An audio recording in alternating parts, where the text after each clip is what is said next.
Hello ladies and gentlemen, and welcome back to another episode of Hermitcraft Season 6. Today I'm starting things off very ill still and on top of my pylons, or by my pylons. Today I've got a plan to do something with these pylons. I finally came to a decision a little bit earlier today when I was thinking about this place. I have for the longest time wanted to get something that looks better above ground here. And we tried with the bridges over here, we've tried with this worm, and even though it's not done, I'm pretty sure I don't like it. I like this face of it. And yeah, I'm not sure what to do with that entirely yet, but I do have a plan for these pylons. We're going to change them up slightly today, and that's going to be exciting. But before we get to that, I want to show you something, because I have been busy. In between episodes, we did a 4-hour stream over at Twitch, so twitch.tv/iskall85. Make sure you follow me. I'm being serious. Go there and press the little heart button so that you don't miss a stream. This time we actually collaborated with Grian and did a stream together with him where we went to the end and we did some end busting, and then we did this. And this I'm pretty proud of. This is our village breeder that we had down in the lab, moved up over ground. And you can see the village cells over here. So far it is actually working, it is done. I did complete it all in one stream. And so I don't have any carrots, but we can feed these guys over here and they will breed. And they will spit up babies, and then on the stream we dug out this massive hole all the way down to the lab, and that's actually where the old village breeder was sitting. So it worked out perfectly. The babies now fall a massive amount all the way down to that water stream, and then they get pushed into the god machine, which is something that I've been wanting to do for a while. I wanted it to be still part of the god machine, so I didn't have to rebuild that whole thing. We also took away all of this water and we put in this really cool cyan glass, which looks absolutely amazing from the inside. Look at this. It looks so good with Optifine. I cannot believe it. I cannot believe it. So what I gotta figure out is some sort of design around this place, and I'm pretty sure I'm gonna want to use slime blocks and kind of mimic what we have down in the lab. And this is a big thing for me because this is going to be the very first thing I do over ground, except for the pylons and the worm. And I kind of want to tie this together with this place. So I wanted to have a similar look. And if we're going with the slime block, Iskall grid, the necromancy lab look that we have done down in the lab, then we have to change up the pylons. So now back to me saying that I've got a plan for the pylons. Here's what I think I want to do. Let's bring out this box. Let's get some of these things. And I'm going to need some stairs as well, which I don't have. I think I want to change up this. And actually I want to change up this as well. Let's bring out gray concrete. Yes. Here's what I think I want to do. I want to get rid of the sandstone. I think, honestly, I think these look absolutely great. But they are towards the desert theme. And if we're going with the lab theme, we have to change that up. So we're going to replace the sandstone for quartz, because we can do stairs and slabs. And then I was thinking, instead of the glass in the middle, maybe we'll try with a gray border and then add slabs on top of that. And then for these segments here, I need a solid block here, otherwise this block will melt from the end road that's over there. But I think I may want to use, so I can't use like a slime block, but I think I may want to use iskall concrete powder there. I think that could look pretty sick, to be honest. So here is the difference between the sandstone and the quartz gray concrete idea. And I actually think, yeah, I do really like that. I don't think that looks bad at all. I'm kind of surprised why I was so imminent with going with glass there. We could of course go with white glass or gray glass in the middle, or even green glass. But honestly, I think that this looks really, I think that that looks really good there. Okay, now that looks really good. I am really liking that change. Again, I do want to stress the fact that I really like this. I think that these are beautiful. I think they look great. But if we are to bring the same style, we have to stick with the base style. And I gotta say, I think that looks absolutely fantastic. It also suits the snow, the glacial, and everything. I did underestimate a little bit how long it takes to place these blocks down in this order. It's a little bit tricky with these blocks here on all of the sides. And it took me about 12 minutes to do that one, or to change that one. I thought it would be a little bit quicker, but I think it's definitely worth it to do all over on the other pylons as well. And then I think we're getting to a point where we kind of finally found our style for this place. So all the pylons are now changed up, and I gotta say, I'm surprised that I didn't do this earlier, because I think they look absolutely stunning. I think they look really good with this reskin. And again, I want to say that I didn't dislike the sandstone. It just didn't fit this area with like the center circle being all white and foggy and all of that stuff. The worm doesn't really fit the area either, but it's kind of cool. I still don't know what I want to do with it. But that fixes the pylons and gives me the opportunity, I guess, to use a little bit more of a futuristic look. You see, I've been looking at pictures, thinking about this area a lot, and I've kind of come to terms with that. I want it to be icy and stuff, and so I looked at the South Pole's research lab and their research center, and they have this super cool looking dome, and I think that's what I want to do for our village breeder. Now, it is a little bit tricky to do because the fake village is all the way up there, and I'm not planning on moving that. So what I'm gonna do, and this is gonna be a big, very hard task to do, specifically for me, who's really bad at making shapes. But I measured out, and I think I've done my math correctly. I want to have a sphere. No, not a sphere. I want to have a cylinder, like a circle, right here. And I have all of this written down. I think I need to build this 11 blocks up, and then I want to install a dome.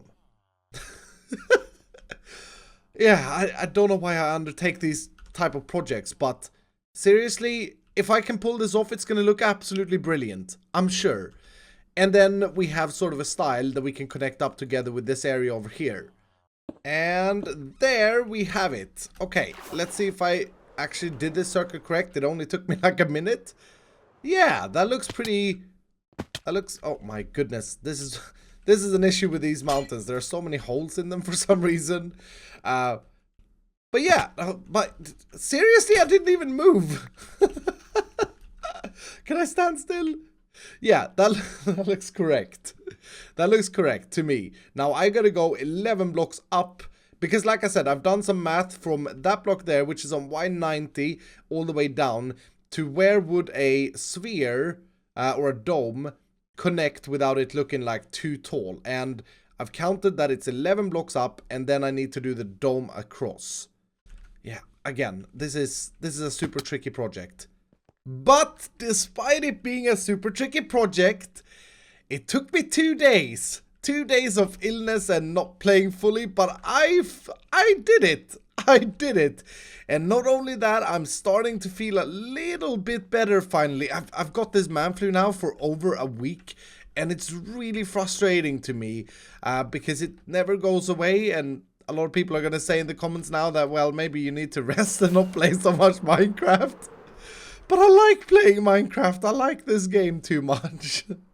But anyway, check this out. I think I got every single block correctly placed. I was going to do a time lapse of me placing this down, but it literally took me 9 hours to do this, because in classic iskall fashion, I made half of the dome with mismeasurements, and I had to take it down and redo it. But that's just to be expected, to be honest. At this point in time, it's just these things happen. So anyway, I think from here we're gonna this is only the start. Now the hard part is done. Now we want to make this look pretty, because at the moment it looks a little bit sad. It looks a little bit weird. I think, what side do I want to begin with? Over here, maybe? Yeah, let's do this. I had an idea. If we punch these blocks out, these carpets as I've placed here to mob-proof the place, I want to go and... Oh, you know what? Maybe here and here as well. Yeah, I want to add, like, arcs over top of this thing, and then we stop it maybe up here. Yes. I have an issue with how this looks. Now the problem is that these doors have to have sky access here, so there has to be glass here, but in the very center they should not have sky access. They need a solid block to validate the village. I know that there's another way to validate village. You can put like a block behind the doors or whatever. I think if I would punch out that middle door and put 3 doors here, I could put a door in the, or a block in the middle, and that would probably fix it. That would also make it symmetrical. That may be a thing to consider, but we can leave that for now. We don't need to primarily focus on that thing, but rest assured we're gonna make that look prettier. But if we have these beams coming up here, let's have a look at how this looks. Oh yeah, oh yes, that looks, oh wow, that did so much. That looks great. I really like that. And then of course I do it on all sides. So the door would be here. And I usually don't want bigger doors than a 3x3. But maybe we need to make... No, this could work out. Hold on. This comes down here.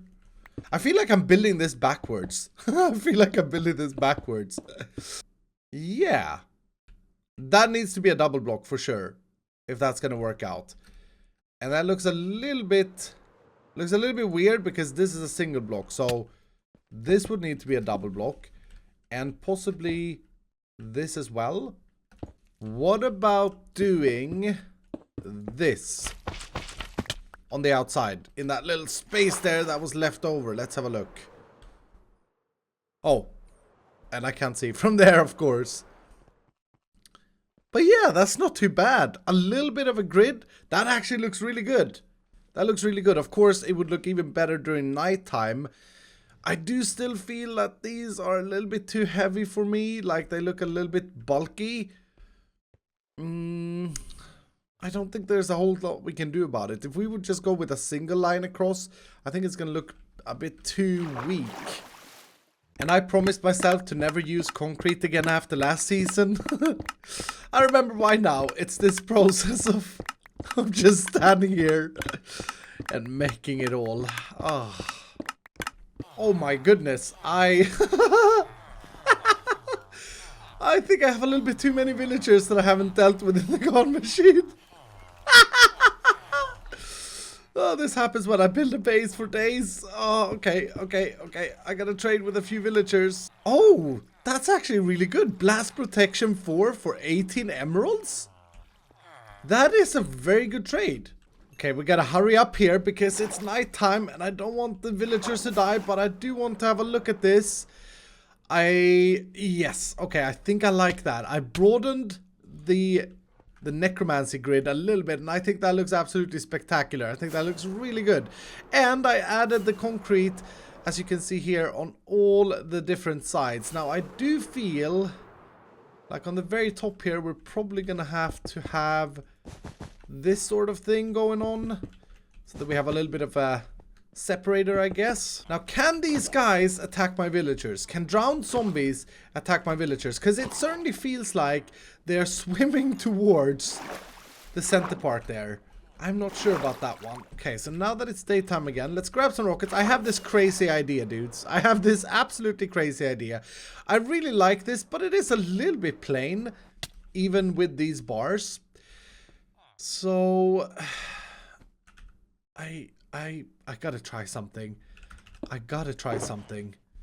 What would happen if we would break this white glass here and replace it with the scallium glass?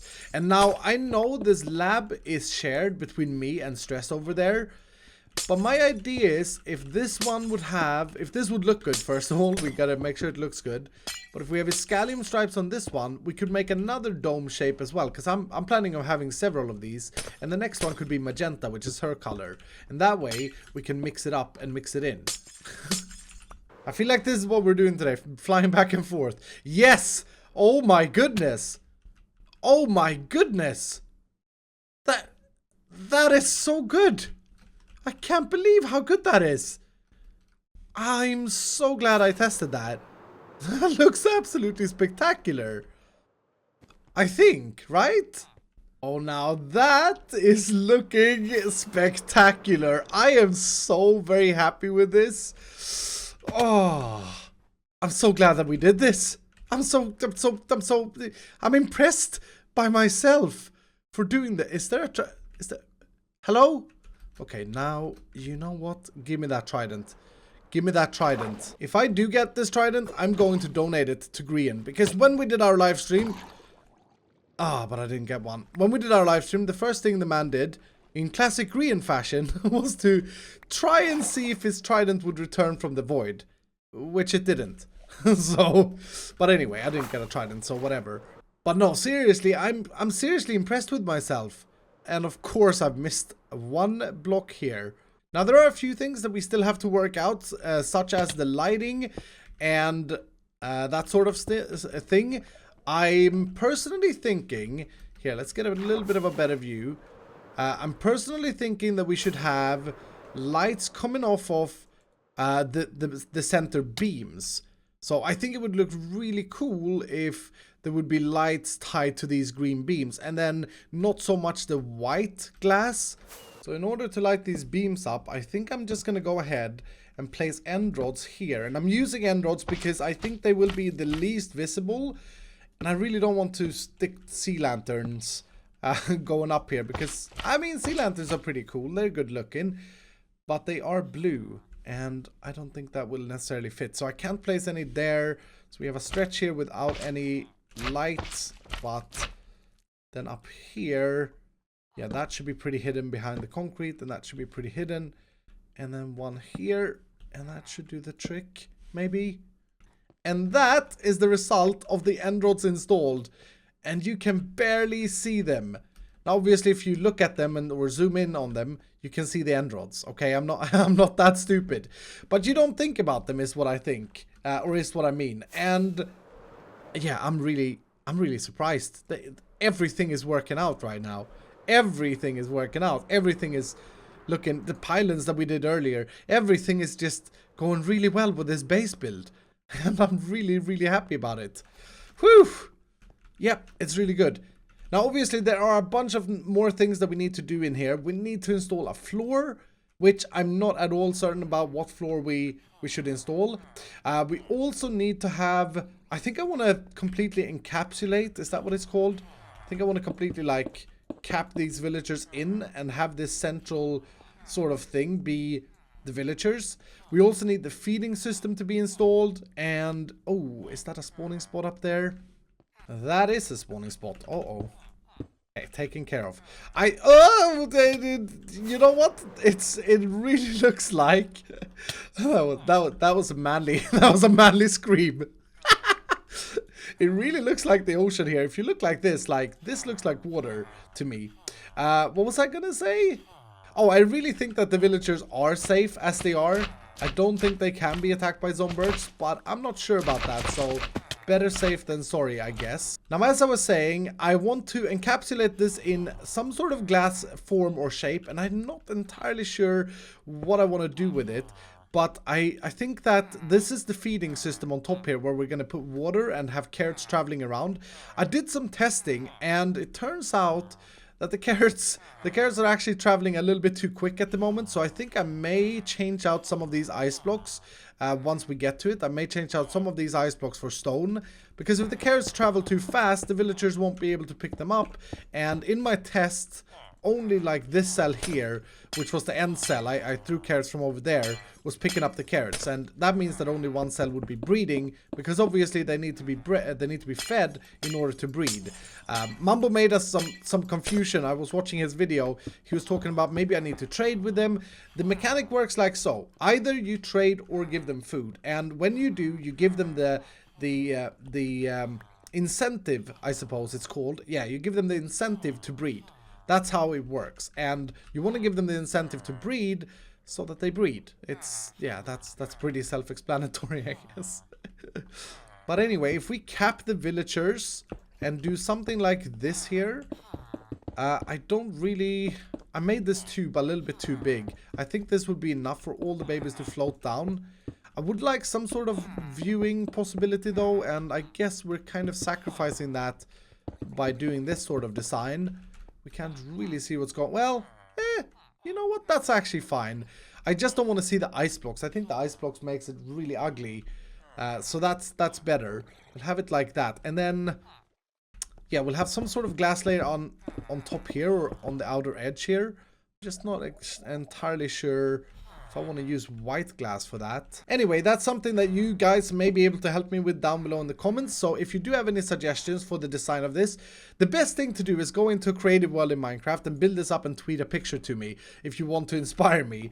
Because right now I don't really have an interior decoration for this. But we need to install the food system that needs to go on top of it. And then we need to have a way to control the village breeder on and off, which currently is just that lever on the bottom of that piston. So I need to have a redstone wire coming down, which I also want to hide, make sure that we can't see. But I think what I can do temporarily, because I don't want to have to try and fly up there or pillar myself up there, I'm going to install a remote switch real quick, or put that lever way down, and I'm gonna do that using slime blocks and a redstone block. So on the on state, this is activating the village. Yes, I hope I got these measurements correct as well, by the way. I'm actually not sure about that one, but what we'll do here is simply put a redstone block there, and then we can go 11 slime blocks down here. 9, 10, 11. Yes, that should be correct. And then we'll put a piston right there, a sticky one. And that should, in theory, mean that I can have the lever right here. And I should still be activating the village. That worked, right? Can I see that piston? That piston is extended. And it's unextended. Perfect. Okay, so that's a little bit easier to activate the village from down here than to have to block myself up all the way up there. But with all of this done, I think I'm very, very happy with the progress today, guys. This was sort of my ill episode where I was able to do a lot of things off camera just because I didn't have the voice to talk. And it may actually have done us pretty well. I'm picturing having tunnels over leading to smaller domes and having maybe 5 of these different domes around the general area here. We also need to install some sort of elevator to get all the way down to the lab, because at the moment I just have this stupid drop down thing here, this tube, and I really don't like it. It's really ugly. I used it for shoving down the cows earlier this season, and yeah, it's not the best of designs. But I do want to do one more thing today, and that is I want to head back to the hermit town, and I want to have a look again if we have made any more diamonds in our beacon shop. Let's have a look. I think I was actually here during my stream, and I think I had made 2 more sales. Yes, or 3 more sales. I paid you back though, Red. He actually bought... Oh, this is a long story, and I don't know if the people, those of you who are here who hasn't been watching my streams, I went to his stone shop and bought a shulker box of stone when we did the wither skeleton farm for 12 totally diamonds lapis lazuli that I renamed like that, right? And I then paid him back, and it's in his latest episode, or 2 episodes ago, I think. I paid him back by giving him 2 beacons. I basically gave him 2 beacons for lending me 2 boxes of stone. That's a pretty good price, considering that some other people gave me 5 shulker boxes of stone for free. But anyway, I guess he's in his right ways to do what he just did there, I guess. But we earned 40 diamonds, which is absolutely fantastic. And now the cheapest beacons are sold out. We'll see if someone buys them for 30 diamonds. Otherwise, we'll have to maybe make adjustments. Now, I do want to comment on the last episode as well, because you guys were so amazing. A lot of great feedback came my way in regards of the rail system. Nembon MC even reached out and showed me a design that he had worked out using note blocks to change the direction you were going. I think we're going with the design that I came up with towards the end of the video, because it works out great. You can hide all the redstone, and I think it looks pretty good, to be honest. I don't think it matters with 3 beacons. Now, my only problem before I can start actually implementing them here on the Hermitcraft server is that I need to have a meeting with Rendog. So he's a busy man at the moment. He's a very busy man, and I've been trying to reach out to him to get something where we can get together and he can sort of say, yeah, you can start on the station at the shopping district, or you can start at this station or whatever, and then I can go ahead and install it here on the Hermitcraft server. But before we do that, I can't really just go rogue and plonk something up randomly. I wouldn't feel good about that one. So that's why I didn't do that today, but hopefully we can get to work on that maybe next time. But regardless, I am super happy. Oh, and I'm out of rockets. I'm out of rockets, and I didn't bring my ender chest. I hate when this happens. This is This is really bad. Can I get... Ooh, that's a good throw. Nice. Yeah, as I was saying, I am super happy with my achievement in regards of the base build or base transformation. I mean, just look at it. It looks absolutely incredible. I can't believe I went with another shape design, but I did say in the beginning of the season that I wanted to push myself. Honestly, when I just saw the dome, it looked even better. What I may want to do eventually is terraform the area a little bit and add or hire Scar to add like ice mountains coming up a little bit on the side like that. That could make it look even better because yeah, the floor and the whole like surroundings here is still to be determined, but this is definitely a great start for an over base or overworld, not underground, for an overground part of the lab, which is something that I really feel like we need. But anyway, with that, I'm going to leave it there for today. You can hear my voice is almost cracking up now. So thank you so much for watching. I hope you have enjoyed this video. If you did, make sure to hit the like button. And if you're brand new, consider subscribing. And I will see you dudes in the next episode.